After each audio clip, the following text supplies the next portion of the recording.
홈팀 가시마 포메이션은 4-4-2이며 레오세아라는 박스 안 움직임과 마무리 능력에서 강점을 보이지만 볼 연결 시 단절되는 장면이 반복되고 있다.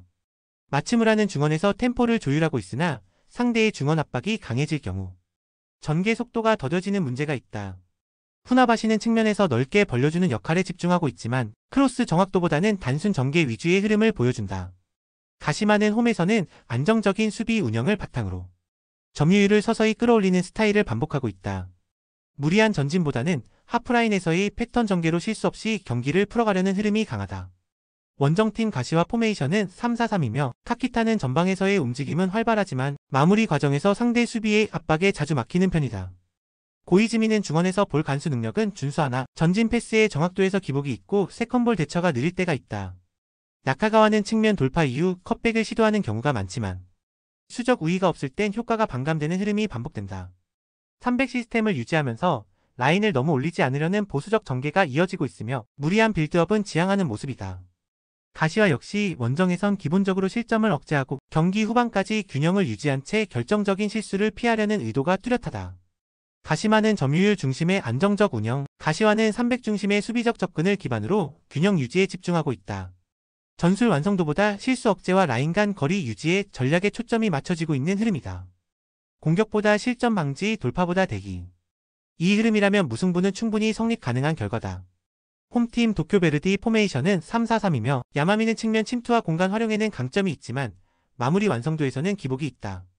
히라카와는 중원에서 전방 투입을 주도하나 강한 압박을 받으며 패스 선택지가 줄어들며 전개가 끊기는 장면이 많다.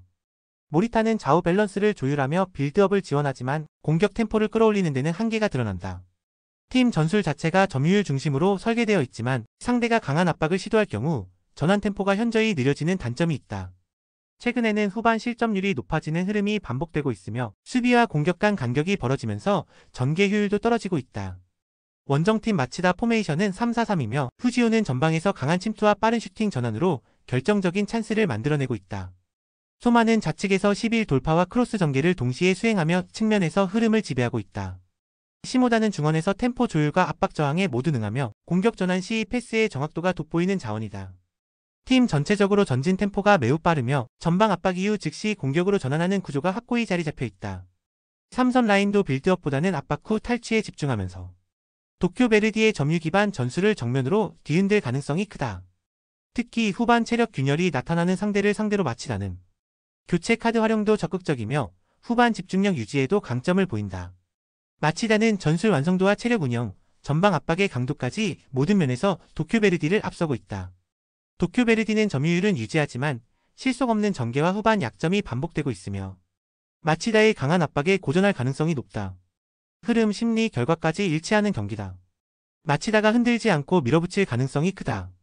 홈팀 시미즈 포메이션은 3-4-3이며 키타가와는 박스 안에서 움직임이 매우 활발하며 볼을 잡은 이후 슈팅으로 연결하는 속도가 인상적이다.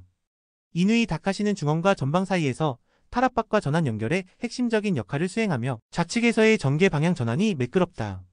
마테우스 부에노는 볼 배급과 수비 밸런스 유지에서 안정적인 기여를 하고 있으며 후반까지 활동량 유지 능력도 뛰어나다.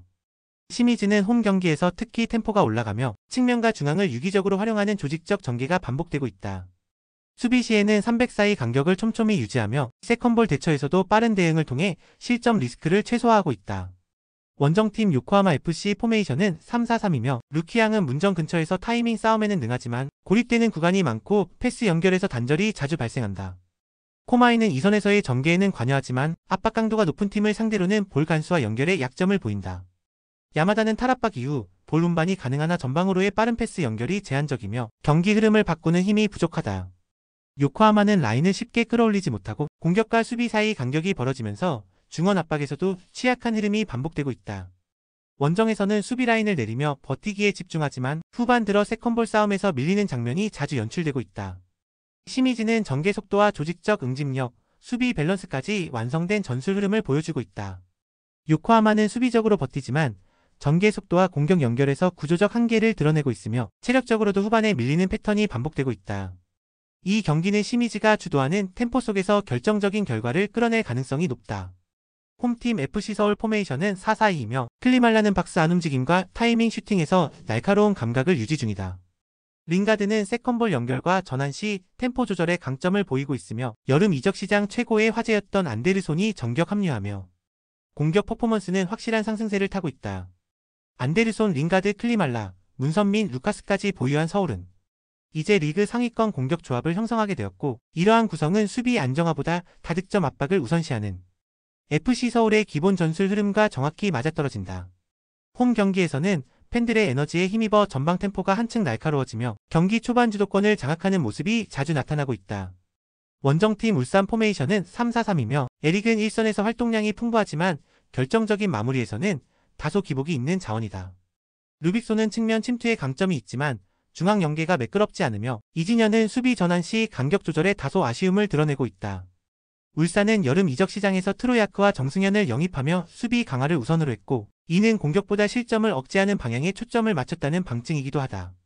문제는 팬들의 여론이다.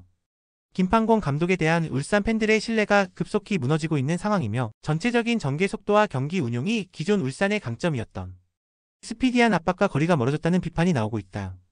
FC 서울은 안데르손이라는 확실한 킬러를 품으며 전술 완성도를 끌어올렸고 팬들의 시선을 돌릴 수 있는 공격 서사를 완성하고 있다. 울산은 김판곤 감독 체제의 구조적 혼선이 이어지고 있고 수비 중심 개편도 아직 안정되지 않았다. 분위기 흐름, 전개 다양성까지 고려했을 때 이번 경기는 서울이 오랜 울산전 무승을 끊어낼 결정적 기회가 될 수 있다. 홈팀 부천 포메이션은 3-4-3이며 공민현은 박스 안에서 존재감을 드러내는 자원이지만 지원이 부족할 경우 고립되는 경우가 많다. 갈레고는 빠른 드리블 돌파가 장점이지만 전개 방향 선택에서 오차가 발생하는 장면이 반복되고 있으며 카지는 미드필더 자원으로 활동량은 뛰어나나 혼자서 중원을 감당하기엔 버겁다. 특히 박현빈과 카지단 두 명이 중앙 미드필더를 맡고 있어 중원에서의 수적 열세가 뚜렷하고 볼 소유권 다툼에서도 밀리는 장면이 많다. 수비 라인 앞에서 커버할 수 있는 인원이 부족한 탓에 전체적인 압박 효율과 볼 횟수가 낮아지는 흐름이 지속되고 있다. 원정팀 충남 아산 포메이션은 4-2-3-1이며 김종석은 전방에서 침투 타이밍과 연계 능력이 균형 있게 갖춰진 자원이다. 한교원은 측면에서 수비를 흔드는 움직임과 볼 전개에서 리듬을 만들어주는 유형이고 손준호는 국대 출신답게 탈압박과 중원 지배력이 탁월하다. 특히 손준호, 정마호, 김승우로 구성된 3미드필더 라인은 활동 범위가 넓고 볼 점유율 유지 능력이 안정적이며 전개와 압박 모두에서 우위를 점할 수 있다. 중앙 미드필더 숫자 싸움에서의 수적 우위는 곧 경기 전체 흐름을 장악할 수 있는 구조적 기초가 되며 이는 부천보다 명확한 강점이다. 부천은 중앙 미드필더 수적 열세로 인해 전방 압박과 후방 커버 모두에서 구조적 한계를 드러내고 있다. 반면 충남 아산은 손준호를 중심으로 중원 흐름을 완전히 장악할 수 있는 전술 기반을 갖추고 있으며 이로 인해 경기를 유리하게 이끌어갈 수 있는 조건이 명확하게 충족된 상태다. 수적 우위는 곧 전술의 실마리가 되며 이번 경기는 충남 아산의 완성도가 앞설 수밖에 없다. 홈팀 충북 청주 포메이션은 3-4-3이며 가브리엘은 1대1 돌파 능력은 갖췄으나 주변 연계에서 효율이 떨어지는 편이다. 페드로는 박스 근처에서 마무리보단 움직임 위주에 가깝고 김영환은 중원에서 볼 소유와 압박에 집중하나 후방 커버까지 동시에 수행하긴 어렵다. 최근 김길식 감독이 새롭게 부임했으나 아직 선수단 전반의 전술이 제대로 녹아들지 못한 상황이다. 세부적인 전술 흐름이 정돈되지 않아 빌드업과 압박 간의 연결이 느슨하고 경기 템포를 쥐는데 어려움을 겪고 있다. 원정팀 천안 포메이션은 3-4-3이며 퉁가라는 박스 안에서 확실한 골 결정력을 보이는 스트라이커로 기회만 오면 골문을 위협한다. 이지우는 볼 전개와 중원 커버에 모두 관여하며 안정적인 리듬 조율을 이어가고 있고 펠리페는 빠른 역습에서 기점 역할을 잘 수행한다. 천안은 전체적으로 불필요한 모험 없이 퉁가라의 마무리 능력을 중심으로 한실리 축구를 기반으로 운영되고 있다. 기존 멤버 간 호흡도 탄탄하고 수비 간 간격 유지나 압박 전환 등 조직적인 틀에서 완성도가 안정적이다. 충북 청주는 김길식 감독 체제 아래 아직 전술 정비와 조직력 정착이 미완성된 상황이다. 반면 천안은 퉁가라의 결정력을 중심으로 확실한 패턴과 안정적인 흐름을 이어가고 있다. 이번 경기는 실리 전술의 완성도 차이가 곧 결과로 이어질 가능성이 높은 흐름이다.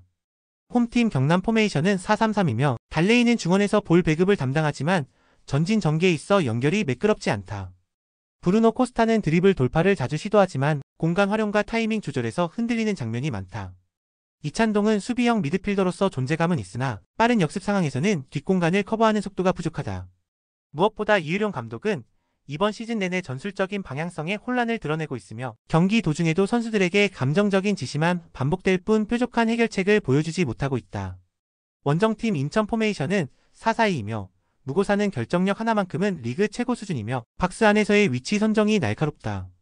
바로우는 빠른 발과 넓은 활동 반경으로 상대 진영을 넓게 흔들며 좌우 측면에서의 역습 기점 역할을 반복적으로 수행하고 있다.